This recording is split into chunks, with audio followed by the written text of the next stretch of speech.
En mis lecturas previas programadas de este año, planeé leer al Conan canónico, es decir, al de Robert Howard, dado que hacerlo de una forma ciertamente legal consistía en sacar de mi billetera una gran cantidad de dinero en ediciones que o bien ya no existen, o bien ciertas editoriales actuales no le dan el trato que se merece, o bien me topo con versiones adulteradas que han emergido con el correr de los años. Esta semana, por fin, pude atender a ese deseo de parte de Sportula, un editorial que demuestra tenerle un cariño muy particular a la obra de Robert Howard, intentando acercárnosla a través de diferentes formatos, de precios razonables y de traducciones que intentan ser lo más fieles posibles. Y por supuesto que la novela de La Hora del Dragón no podía quedar exenta de todo el asunto. Luego de haber leído con bastante ánimo cada una de las narraciones cortas, por decirlo así, del universo de Conan, cuando le llegó su turno a La Hora del Dragón, no mentiré que tenía muchas dudas en mi mente. En primera, me había percatado que Howard, de alguna manera, era un excelente narrador en el ámbito del relato corto. Muchas de esas historias ya las había elogiado de sobremanera en las entregas previas de esta serie, así como en otros libros que he reseñado del escritor. Y en segunda, en el extremo opuesto estaba todo lo contrario, pues noté que a Bob se le iba un poco la onda con esos cuentos que estiraba por una u otra razón, y, tal y como lo comenté en el segundo vídeo publicado de esta serie, dos de esas producciones se hallan muy próximas a La Hora del Dragón si es que nos detenemos a observar el orden de publicación y no el cronológico. Al resaltar ese punto estoy queriendo compartir lo siguiente. Hubo un momento donde, más que centrarme en hacer y escribir los análisis o las reseñas para el canal, intenté hacer varios relatos por diferentes medios, un proyecto que todavía no descarto, pero que de momento está en reposo. El proceso para concebir cualquier medio creativo suele ser muy experimental y recurrentemente uno suele incluir pequeños cambios en la fórmula para ver si son viables, sin olvidar que el autor madura con su obra la mayoría de las veces. En el caso de Howard, quiero suponer que, cuando le llegó la propuesta de escribir y publicar una novela que tratase sobre Conan, quiso intentar, o calarse, como decimos en México, lo que era hacer una historia de tal envergadura, algo que ciertamente perfeccionó porque Clavos Rojos no es una narración muy pequeña que digamos, y está mucho mejor hecha que El Pueblo del Círculo Negro y El Extranjero Negro, llegando incluso a rozar con lo autobiográfico, algo que le da una mayor profundidad a su arte porque integra su vida dentro de otro contexto del que, si no leen a los textos de los expertos, es poco difícil que se enteren. Al menos yo no lo hice por mi cuenta. ¿Hay un cambio de estilo entre los cuentos de Conan y su novela? Sí, y bastante. Para bien o para mal, Howard estaba muy encadenado a la Weird Tales, ya sea por razones económicas o de difusión. Sin embargo, el público para el cual tenía que escribir no era uno que demandase una gran carga cultural. Por más que se molesten conmigo, siempre lo diré, la literatura pulp es para la vulga del pueblo, razón por la que muchos del subgénero fantástico están marginados porque bastante proviene de ahí. Centrándome de nuevo en Bob y hasta en sus colegas Lovecraft y Smith, puedo decir que en sus relatos ellos intentaban decir algo más, pero que la vía mediante la cual lo hacían les ajustaba mucho el camino. De hecho, y retomando de nueva cuenta mi propia experiencia si me lo permiten, es muy frustrante cuando algunas convocatorias te limitan por número de palabras o hasta por temática, que entiendo que lo hacen por cuestiones administrativas y todo eso, mas no deja de ser un candado para el autor. Ahora, saltando otra vez en Howard y cómo eso pudo repercutir en La Hora del Dragón, es que soy capaz de advertir que el maestro tejano estaba más a sus anchas y que varias ideas que quedaron inconclusas en otras entregas fueron reutilizadas, como la del Fénix en la espada, donde unos traidores intentan derrocar al Cimerio como rey, o como la de la Torre del Elefante y su premisa de la joya poderosa proveniente de las estrellas que otorga poderes más allá de la comprensión. Y sobre todo, que todas estas ideas fueron ampliadas, además que la manera en cómo cuentan los hechos está más refinada, pues la obra ya no iba dirigida hacia personas que esperaban y compraban la revista a razón de sus provocativas portadas con tal de satisfacer una sensación banal.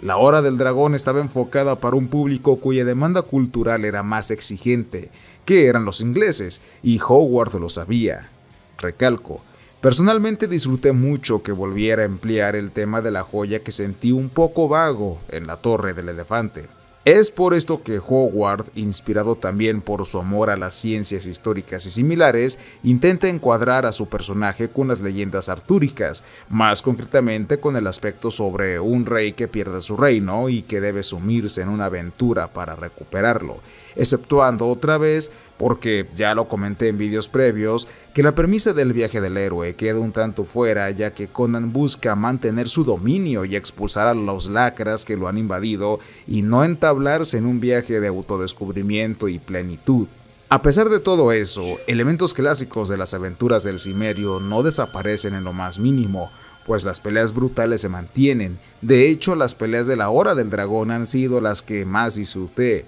Las bestias simiescas propias de una época todavía más remota que la Edad Iboria, las mazmorras, las ciudades primitivas y una que otra mujer voluptuosa todavía están por ahí. Y la razón por la que funcionan tan bien es que no están tan exageradas como en sus cuentos cortos, sino que todo forma parte de un curioso ecosistema carmesí. Y creo que ya va siendo momento de hablar sobre la trama del libro. Hay personas que no están del todo de acuerdo con el ascenso de Conan al poder. Es un rey justo y las ansias políticas de sus enemigos les carcome el cerebro. ¿Cómo es posible que un bárbaro sin sangre azul sea tan buen gobernante? No es parte de una dinastía. En su desesperación, los aristócratas reviven a un brujo poderoso de una época imposible de recordar, pues saben bien que no podrán ganarle al rey de Aquilonia a base de fuerza física. Necesitan algo del más allá. Para lograr su cometido y ser capaces de acceder a una magia poderosa, aunque a medias, se auxilian de una rara gema, la cual tiene un poder cósmico y divino, mismo dato que les hace saber el brujo una vez que es revivido. 4. En compañía del recién resucitado, son los enemigos de nuestro protagonista que le harán pasar el peor momento de su vida, pues Conan, mientras intenta ponerlos a raya, sufre las consecuencias de pelear con alguien invisible que no es de este plano. Tras la derrota de su ejército y su supuesta muerte, es capturado en una situación que me parece un tanto inverosímil, pero que, al tratarse de ficción, todo puede pasar, y luego de ser liberado por una sensual doncella, ser auxiliado por una bruja que le hace ver la importancia de la joya en discordia y de otros amigos y súbditos que aún no consideran su rey, Conan va adentrándose cada vez más en una odisea que le recuerda sus andadas de antaño, cuando desempeñó un gran número de profesiones, las cuales muchas de ellas no eran del todo honestas. De hecho, esta parte la veo como una estrategia inteligente por parte de Howard para captar la atención del público inglés para con el resto de las historias de su personaje, ya que así les metía la intriga de cómo habrá sido Conan como ladrón o pirata. El resto de la novela apunta a la misma dirección que la de sus hermanos. Peleas brutales aquí por allá, pequeños deus ex machina que benefician al protagonista, traiciones, más sangre derramada y una batalla campal tan épica que nosotros mismos sentiremos el frenesí de Aquilonia. Eso sí, en ningún momento se pierde el ritmo de la historia. De hecho, es muy dinámica y Howard no la satura con contenido innecesario, demostrando, quizás, la correcta extensión que debería tener una novela. Sí, lo digo con estos enormes huevos, esta es la extensión que debería tener una novela. Una de las razones por las cuales mis ganas de leer al Conan canónico se hicieron más fuertes se presentó el año pasado cuando leí El Señor de los Anillos y, en mi afán de proseguir con una de las herencias de la ingeniería, que es la de comparar las cosas que tengo delante, es que quise ver cuáles eran las diferencias entre uno y otro. La verdad, tras reflexionarlo a estas alturas, ese contraste queda en nada porque las filosofías de Tolkien y Howard son completamente diferentes y por ende el mensaje que intentan transmitir. Tolkien intenta crear, a través de la tradición de Europa y de la enseñanza católica, una mitología nueva cargada con los valores de esta última sobre la fe, la esperanza y la caridad, además del tema del pecado y de que el mal jamás triunfará sobre la verdad y la justicia, que son verdades eternas. Howard, por el contrario, se trata de alguien con una profunda depresión que queda más de manifiesto en sus poemas que estoy leyendo muy apaciblemente en un tomo que les reseñaré en el próximo vídeo. La depresión lo lleva a querer escapar de la realidad, a soñar con lugares exóticos y a romantizar el pasado más de lo usual. Esa misma condición mental también lo impulsa a darle un sinsentido a todo lo divino y sobrenatural, racionalizándolo todo con el boom científico de su tiempo y con el boom de sectas encarriladas al sincretismo, como la teosofía, como un escape para encontrar respuestas rápidas. No hay esperanza ni un porvenir en lo que Howard quiere decirnos en comparación con Tolkien. Mensajes más opuestos no podrían asomarse a primera instancia.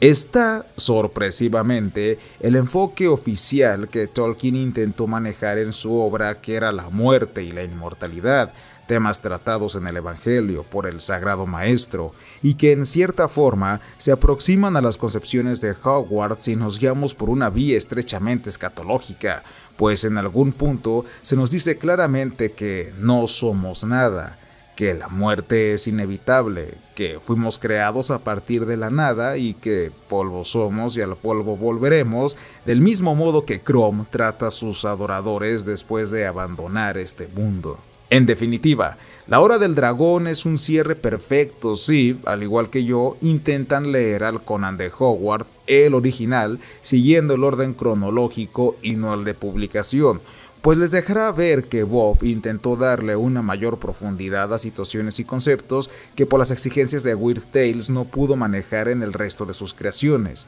Y en efecto, parece ser que la mala fortuna no abandonó nunca del todo a Howard, pues la editorial que le propuso escribir esta historia no pudo publicarla por una infinidad de situaciones y que terminó apareciendo, como de costumbre, en Weird Tales. Siempre me he puesto a pensar que si Robert Howard o Smith o Lovecraft hubiesen podido publicar en otros medios, quizás habrían evolucionado mejor como escritores y habríamos tenido mejores obras de su parte.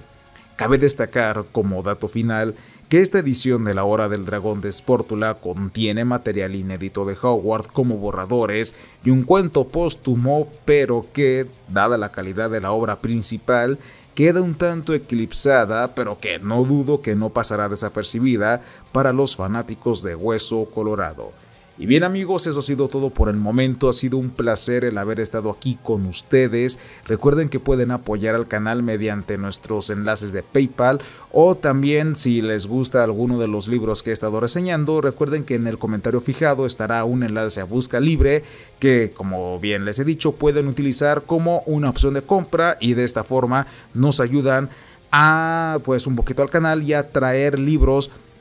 que van saliendo de manera reciente y reseñarlos lo más pronto posible. Eso ha sido todo, nos vemos y hasta la próxima.